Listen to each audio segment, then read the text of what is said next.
नमस्कार beautiful souls, कैसे हैं आप सब लोग। आई होप सभी लोग अच्छे होंगे, हेल्दी होंगे, स्वच्छ होंगे और अच्छे से अपना इनर वर्क कर रहे होंगे। आज का जो टॉपिक है वो ये है कि हमारी थर्ड आई चक्रा में जो 5 लेयर्स होती हैं उनमें किस तरह की शेडोज बसी हुई है या किस तरह की शेडोज छिपी हुई है। ये रीडिंग जनरल है, कलेक्टिव है, टाइमलेस है और जब भी आपकी स्क्रीन पर पॉपअप होती है तो हो सकता है कि रीडिंग तभी की सिचुएशंस के से आपके साथ रेजोनेट कर सकते हो सकता है पूरी रीडिंग रेजोनेट करे या हो सकता है कि कुछ पार्ट करे या हो सकता है बिल्कुल भी ना करे। तो ओपन माइंडेड होकर सुनिएगा। जब तक मैं कार्ड को सफल कर रही हूँ तो आप फॉर एनर्जी एक्सचेंज वीडियो को लाइक कर सकते हैं, कमेंट कर सकते हैं और चैनल को सब्सक्राइब कर सकते हैं इस तरह से petal by petal deeply work chakras का देखने के लिए। साथ ही साथ आज हम ये जानने वाले हैं कि थर्ड आई की जो लेयर्स होती हैं उनमें किस तरह की शेडो है। तो थर्ड आई की लेयर्स में हमें किस तरह की प्रॉब्लम फेस करने को मिलती हैं। जैसे हमने 2 पेटल्स में जाना था कि एक पेटल होती है इंट्यूशन की, एक पेटल होती है उस इंट्यूशन को एक्शन में बदलने की, जो कि हम रीडिंग के पार्ट 1 और पार्ट 2 में कवर कर चुके हैं। तो जब भी हम मेडिटेशन वगैरह में बैठते हैं तो कई बार हमें कंप्लेन होती है कि हमें कुछ भी नहीं दिख रहा या फिर हमें अलग अलग तरह के चेहरे दिखने स्टार्ट हो जाते हैं जिनको हम कनेक्ट नहीं कर पाते, या फिर ऐसा लगता है किसी और ही जगह पहुंच गए, किसी और ही देश पहुंच गए जो हमने कभी देखा भी नहीं है। और इस तरह की चीज़ें होती हैं। तो वो क्यों होती है? बेसिकली वो इसीलिए होते हैं क्योंकि हमारी थर्ड आई चक्र में लेयर्स होती हैं और उन लेयर्स में चीज़ें होती हैं। कई बार हम ये कंप्लेन करते हैं कि हमें वाइट लाइट दिखती है आँख बंद करते ही, या कोई ज्योमेट्री दिखती है या नंबर्स दिखते हैं। कई बार लोगों को सपने नहीं आते, ये भी थर्ड आई की प्रॉब्लम होती है कि हमें सपने याद नहीं रहते या सपने आते ही नहीं हैं। तो ये भी आपकी तीसरी आँख की लेयर से ही जुड़ी हुई प्रॉब्लम है। और साथ में बहुत सारे लोग ऐसे होते हैं जिनको ये लगता है कि उन्हें चीज़ें पता तो बहुत कुछ हैं, पता चल जाता है लेकिन विजुलाइज नहीं होता, उन्हें दृश्य नहीं दिखते, ऐसा लगता है कि कुछ हुआ है। तो ये सारी प्रॉब्लम्स जो है आपकी थर्ड आई के लेयर्स में बसी हुई शेडोज़ की वजह से होती हैं। तो आइए हम जानते हैं, स्टार्ट करते हैं। तो पहली जो लेयर होती है वो होती है मानस सरफेस की लेयर, यानी कि सरफेस माइंड, जो आपको प्रत्यक्ष रूप से दिख रहा है, आप बस उसी पे बिलीव करना जानते हैं। ऐसा मान लीजिए कि जो सामने से दिख रहा है उसी को मानते हैं। हर वॉट के पीछे एक वाई छुपा होता है, तो आप उस वाई को जो है नहीं देख रहे, जिस वजह से है यहाँ पर ये आपकी जो है एक ब्लॉक बना हुआ है। अब इसमें शेडो किस तरह से है? शेडो में कार्ड निकल के आ रहा है 7 ऑफ वैंड्स का। तो ये कार्ड यहाँ पे ये बात कर रहा है कि जो भी चीज़ें आपको दिखती हैं उसके पीछे हो सकता है कि बहुत सारे रीजंस हों, अलग अलग। किसी का फियर हो सकता है, किसी का गिल्ट हो सकता है। अगर कोई इंसान गुस्सा कर रहा है तो उसके पीछे बहुत सारे कारण हो सकते हैं। लेकिन अब इस लड़की ने क्या किया है, इसके सामने ये सारी की सारी इवेंट्स पड़ी हुई हैं, लेकिन इसने क्या किया, मुंह मोड़ा हुआ है, यानी कि सारी रीजनिंग से मुंह मोड़ा हुआ है और उसको जो है बस वही देखना है जितना कि सामने दिखाई दे रहा है, इसके अलावा इसको नहीं देखना कुछ भी। तो ये जो कार्ड है यहाँ पर यही बात कर रहा है, ये आपकी पहली लेयर की शेडो बना हुआ है। दूसरी जो लेयर होती है वो होती है इमोशनल मेमोरी की लेयर, यानी कि आप अपनी इमोशंस को किस तरह से प्रोसेस करते हैं, वहाँ इंट्यूशन का किस तरह से यूज़ करते हैं। यहाँ पर आया टेम्परेंस का कार्ड। तो अब इसमें शेडो किस तरह से बनी हुई है, या तो बहुत ज़्यादा हॉट एंड कोल्ड वाली सिचुएशन आ जाती है, बहुत ज़्यादा एग्रेसिव हो जाता है, या फिर बहुत ज़्यादा कोल्ड, बिल्कुल ठंडे पड़ जाते हैं। इस तरह से आपका मिजाज हो सकता है। तो ये जो जब भी इमोशंस को प्रोसेस करने के लिए इंट्यूशन आपकी यही है, यहाँ पे शेडो यही बनी हुई है कि आपको समझ में ही नहीं आता है कि बैलेंसिंग कैसे की जाए। ये आपकी यहाँ पे शेडो बनी हुई है कि आपको बैलेंसिंग यानी कि बीच का रास्ता नहीं पता, या तो आर या पार, ये वाली चीज़ है। ये आपकी दूसरी लेयर की शेडो बनी हुई है थर्ड आई पर। तीसरी लेयर जो होती है वो स्मृति की लेयर होती है, पास्ट लाइफ की मेमोरीज की लेयर होती है। तो इसमें जो है आपकी क्या शेडो बनी हुई है, इसमें शेडो ये है पेज ऑफ सॉर्ड्स की। तो बहुत सारी चीज़ें ऐसी होती हैं जो शायद आपको आइडियाज़ आते हैं, आपको पता लगता है, बुक भी पढ़ रहे हो, यानी कि पास्ट की चीज़ें, पास्ट लाइफ की विजडम आपके पास हो सकती है और आपके पास उस विजडम को जो है इस लाइफ टाइम में प्रोसेस करने के आइडियाज़ भी आ सकते हैं। लेकिन ये लड़की क्या है, शॉर्ट पे चल रही है, यानी कि अंडर कॉन्फिडेंट है, एक्शन लेने से रुक जाती है। तो यहाँ पे जो मेजर ब्लॉक निकल के आया वो ये है कि आप एक्शन नहीं ले पाते। पास्ट की चीज़ें, यानी कि पास्ट लाइफ की बात हो रही है यहाँ पर। तो पास्ट लाइफ की जो चीज़ें आपको पता चलती हैं, आप एक्सेस करने की कोशिश करते हैं तो वहाँ पर फुली नहीं पहुंच पाते हैं। जो एक्चुअली होता क्या है, पास्ट लाइफ का जब भी हम एक्सेस करते हैं तो समटाइम्स लोग क्या करते हैं, एक बार अपने पास्ट लाइफ का एक्सेस करते हैं और उसको वहीं छोड़ देते हैं। अब उस पास्ट लाइफ में हो सकता है कि आप स्टोरी में विलन दिख रहे हो तो आपने उसको उतना ही सच मान लिया। लेकिन ऐसा नहीं होता कि पास्ट लाइफ का विजन, जो भी कोई क्वेश्चन है आपका पास्ट लाइफ में, जब भी आप जितनी बार भी एक्सेस करते हैं, आपको जब तक आप पूरी डेप्थ में नहीं चले जाएं तब तक आपका पास्ट लाइफ का पूरा मीनिंग आपको समझ नहीं आएगा। तो ये कार्ड यही बात कर रहा है कि आप सरफेस पे ऊपर ऊपर से समझ लेते हैं अगर आपको पास्ट लाइफ दिखाई देती है तो, क्योंकि मुझे यहाँ पे यही दिख रहा है। और दिखने के बाद भी क्या हो रहा है, एक्शन नहीं ले पाते, यानी कि उसको इस लाइफ टाइम में आप सही नहीं कर पाते। पास्ट लाइफ में जो भी कर्म आप बना के आए थे, ये यहाँ पर आपकी तीसरी लेयर का शेडो है। चौथी लेयर जो होती है वो होती है बुद्धि की लेयर, यानी कि विजडम की लेयर। तो इसमें किस तरह की शेडो है, एस ऑफ पेंटिकल्स की शेडो है। तो इसमें फियर ऑफ रिस्पॉन्सिबिलिटी या फियर ऑफ इंट्यूशन ट्रुथ, इस तरह की जो है एक शेडो बसी होती है कि आपके अंदर एस ऑफ पेंटिकल्स से एक नई शुरुआत करने की लगता है आपको कि नई, जब भी विजडम आती है आपके पास, विजडम से आएगी, विजडम के अगर विजडम आपके पास आती है तो आप जो है बिल्कुल ही अपने आप को बदलना चाहेंगे। तो यहाँ पे यही कार्ड यही बात कर रहा है कि आपको नए बदलाव से डर लगता है। तो ये जो देखो ये कार्ड भी निकल के आया सबकॉन्शियस का, आफ्टर द स्टॉर्म। तो ये कार्ड यही बात कर रहा है कि आपको बदलाव से डर लगता है और ये आपकी विजडम को आपके अंदर पूरी तरह से उतरने नहीं देता है। ये आपकी यहाँ पे लेयर की शेडो बनी हुई है। देन पांचवी लेयर होती है चित्त की, यानी कि कॉन्शियसनेस की लेयर। इसमें क्या है, एस ऑफ वेंट्स आया है। इसमें किस तरह की शेडोज होती हैं, एक ईगो की, डाउट की, या इस तरह की कि मुझे कुछ देखना ही है। तो यहाँ पे बात हो रही है एस ऑफ वेंट्स की। तो ये जो बात कर रही है, ये देखो कि मुझे कुछ देखना है, आंख बंद करते ही मुझे कुछ तो दिखना चाहिए, मुझे कुछ करने की आदत है। मतलब एक माइंड होता है, कॉन्शियसनेस की लेयर है, तो उसमें क्या होता है कि जस्ट आपको बैठना है, होना ही जरूरी है। ये एक समाधि लाइक स्टेट की बात हो रही है जिसमें कोई विजन नहीं है, कुछ नहीं। बट हमें क्या आदत होती है, अगर हम बैठ गए आंख बंद कर गए और हमें कोई विजन नहीं आ रहा, पहले तो कोई थॉट नहीं आ रहा तो हम परेशान हो जाते हैं, अरे कुछ नहीं आ रहा।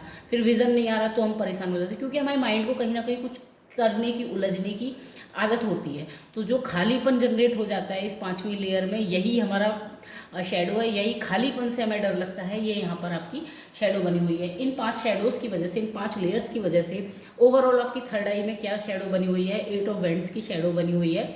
अब 8 ऑफ वेंट्स की शेडो ये कह रही है कि जो दिखता है किसको सच मानूं किसको नहीं मानूं। इंट्यूशन सच है, ये मेरा इंट्यूशन था या मेरी लॉजिकल माइंड की बातें थी। तो अब यहाँ से जब भी आपकी इंट्यूशन गिरती है, ये शेडो यहाँ पे ये बात कर रही है, जब भी आप चीज़ें कोशिश करते हैं, इन शेडोज़ की वजह से क्या होता है कि आपको जो भी विज़न आता है, जैसा भी आता है, आप उसको या तो ओवरली प्रोसेस कर लेते हैं, यानी कि सब कुछ ही ये तो मेरी इंट्यूशन ने कहा है, या फिर ये कर लेते हैं कि नहीं नहीं ये तो मेरी इमेजिनेशन थी, ये जो है मेरी इंट्यूशन का नहीं था, मेरा लॉजिकल माइंड चल रहा था, इसलिए मैं अपने मन से कहानियाँ बना रही थी।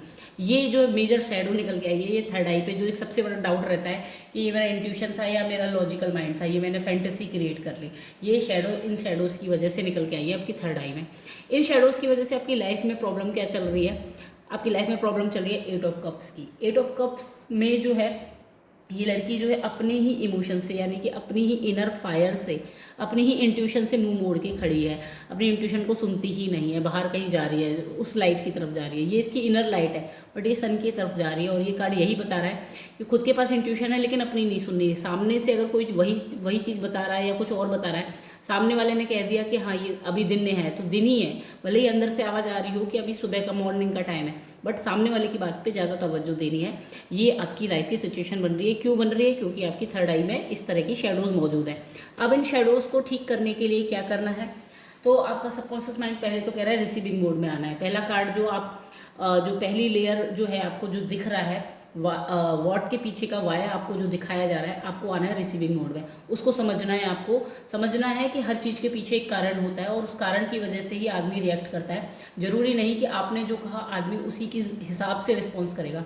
वो अपनी सिचुएशन को देख के, अपने ट्रॉमास को देख के, अपनी पेन को देख के उसके अकॉर्डिंग जो है बिहेव करेगा, रिएक्ट करेगा। तो आपको उस चीज़ को एक्सेप्टेंस में लाना है कि ठीक है मैंने कुछ किया, इसके हर चीज़ के लिए मैं जिम्मेदार नहीं हूँ, सामने वाला भी अपने अकॉर्डिंग, अपनी बुद्धि के अकॉर्डिंग ही रिस्पॉन्स दे रहा है। तो ये चीज़ आपको रिसीविंग मोड में लानी है। हर वर्ड के पीछे का आपको वाय देखना और समझना चाहिए। ये आपके सबकॉन्शियस का मैसेज है। और जैसे ही आप इस चीज़ को समझना शुरू करेंगे कि आखिर लाइफ में क्या हो रहा है ये सबको पता है, लेकिन क्यों हो रहा है, जैसे ही आप ये सोचना शुरू करेंगे और देखना समझना शुरू करेंगे, वैसे ही ये शेडो आपकी पहली लेयर से हटना स्टार्ट होगी। और आप धीरे धीरे ये नोटिस करेंगे कि जो मेडिटेशन में आपको बिल्कुल डार्कनेस दिखती है, जैसे ही ये शेडो आपकी यहाँ से रिमूव होगी, आपको वहाँ पे विजन्स आना स्टार्ट हो जाएंगे। कोई फूल, पत्ती, ड्राइंग, जानवर, कुछ तो आना स्टार्ट हो जाएगा। देन दूसरी जो शेडो होती है अपनी इमोशनल लेयर में, तो जो आप कभी एग्रेसिव हो जाते हैं, कभी बिल्कुल कोल्ड हो जाते हैं, तो आपसे कहा जा रहा है रिलीज एलिगेंसिस। तो जो अब ये बिहेवियर आपका क्यों आता है, ये बिहेवियर आपका इसलिए आता है क्योंकि आपके जो रिलेशनशिप में जो चीज़ें, जो गिल्ट, जो फियर, जो रिलेशनशिप में चीज़ें मिली हुई हैं आपको, अब रिलेशनशिप हर जगह हो सकता है, लोगों से हो सकता है, काम से हो सकता है, हैबिट से हो सकता है, हर चीज़ से एक रिश्ता होता है, इवन खुद से भी हो सकता है। तो ये जो इमोशंस की बातें यहाँ पे हो रही है, तो वहाँ पर जो दर्द भरे हुए, अब जैसे जैसे खून चूस रहे हैं इसके, इस लड़की के, तो आपसे ये कहा जा रहा है, तो वो जो पेन का आपने मतलब अंदर भरा हुआ है, या गिल्ट भरा हुआ है, या फियर भरा हुआ है, या दर्द भरा हुआ है, ये सारी चीज़ों को आपको यहाँ से रिलीज़ करना होगा धीरे धीरे।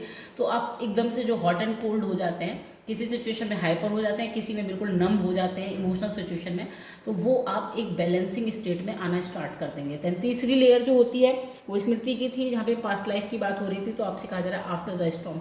तो ये बात कार्ड यही बात कर रहा है कि आफ्टर द स्टॉर्म की बात ये है कि जो चीज़ें हो चुकी, पास्ट में जो चीज़ें आपके पास लाइफ में हो चुकी, वहाँ तक आपने चीज़ें अगर देख भी ली, एक्सेस भी कर ली, तो अब उसके बाद क्या, उसके बाद आपको लेना है एक्शन। पिछले लाइफ में आपका जो भी कर्मा था, अब उस कर्मा को यहाँ पे आपको बैलेंस करना है। जैसे ही आप ये समझना स्टार्ट करेंगे कि पहले तो पूरी पिक्चर देखिए, जब भी पास्ट लाइफ एक्सेस करिए, मैं आपको ये एडवाइस दूंगी कि पहले पूरी पिक्चर देखिए, एक बार में विजिट करने से सीधे आउटकम पे मत आ जाइए, क्योंकि समटाइम्स मैंने अपने खुद के भी पास्ट लाइफ के कई बार खुद के ही आकाशिक रिकॉर्ड चेक किए, और उनमें जब मैं पहली बार विजन में गई तो मैं उसमें हीरोइन लग रही थी, यानी कि मैं बहुत अच्छे काम कर रही थी, डोनेशन वगैरह कर रही थी। लेकिन जैसे ही 2 से 3 बार उसी सेम पास्ट लाइफ को मैंने देखा, और उसमें जब मुझे समझ में आया, तो मुझे समझ में आया कि मैंने कितनी बड़ी मैं विलन थी, और मैंने कितने सारे कार्मिक अकाउंट उस लाइफ में क्रिएट किए थे।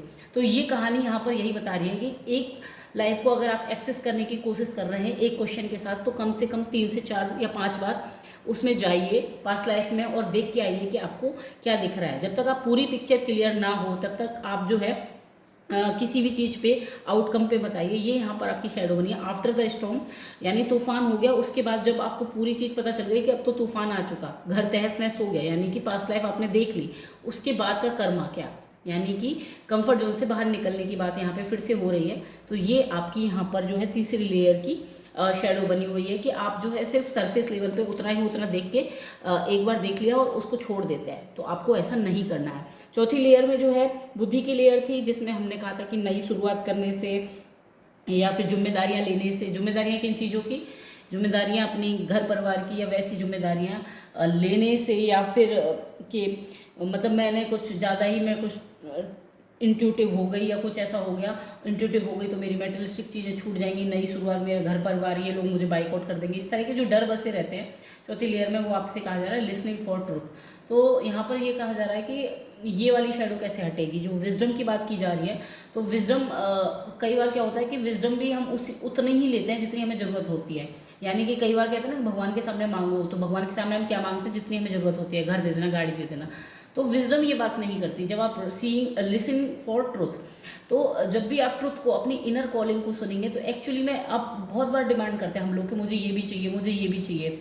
बहुत बार हम लंबी सी लिस्ट रख देते हैं कि मेरे पास क्या क्या चीज़ें नहीं है। तो जब आप एक्चुअल में अपनी इंट्यूशन को सुनते हैं और एक फिल्टर लगाते हैं उस लिस्ट पे कि मुझे क्या क्या चाहिए, अपनी पेंटिकल्स की एनर्जी यानी कि मेटलिस्टिक चीज़ों या अपनी डिज़ायर्स पे एक फ़िल्टर लगाते हैं, तो जब आप इंट्यूशन का यूज़ करना स्टार्ट करते हैं, सुनना शुरू करते हैं उसको, तो आप समझ पाएंगे कि आपकी जो डिज़ायर्स थी, अगर मान लीजिए 50 थी, तो उसमें से मात्र 10 ही आपकी रह जाएंगी जो आपको लगेंगी कि ज़रूरी है। फिर और फिल्टर करेंगे तो शायद 5 ही रह जाएँ, और फिल्टर करने के बाद 2 रह जाएँ, 4 रह जाएँ, उसके बाद 2 रह जाएँ, फिर 1 ही रह जाए। तो आपसे यही कहा जा रहा है कि आपकी इंट्यूशन जो है, विजडम का अगर आप यूज़ करते हो पूरी तरह से चौथी लेयर में, तो आप खुद ही समझ पाएंगे कि आप एक्चुअली में चाहते क्या हैं। और जैसे ही आप ये समझना स्टार्ट करेंगे, तो जो एस ऑफ पेंटिकल्स की एनर्जी है, जिसमें आपको लगता है कि मुझे ये भी चाहिए, मुझे ये भी चाहिए, मैं सब कुछ रख लूँ, तो ये वाली जो ग्रीड वाली एनर्जी है यहाँ पर, जिसने आपकी विजडम को पकड़ के रखा है, ये यहाँ से रिलीज होना स्टार्ट हो जाएगी। एस ऑफ वेंट्स जो है कॉन्शियसनेस की लेयर, जो कह रही है कि थर्ड आई में मुझे तो विजन दिखना ही चाहिए, कुछ ना कुछ तो दिखना ही चाहिए, दिमाग को कुछ ना कुछ करना ही चाहिए। तो आपसे कहा जा रहा है पावर ऑफ अट्रैक्शन। अब ये शैडो कैसे रिमूव होगी, जो खाली बैठने की, तो खाली बैठने की सिचुएशन जो है, आपको यहाँ पर पावर ऑफ अट्रैक्शन लगानी है कि जो आपका सबकॉन्शियस माइंड कह रहा है कि जो चीज़ें आप देखना चाहते हो, अट्रैक्ट करते हो, उस टाइम पे जो खालीपन है, उसमें आप अगर खालीपन को अट्रैक्ट करते हो, अंदर दो चीज़ें होती है, एक तो होती है पूर्ण तरह चित्त, मतलब कुछ भी नहीं आना, उसमें भी जॉयफुल स्टेट, एक होती है कि नमनेस।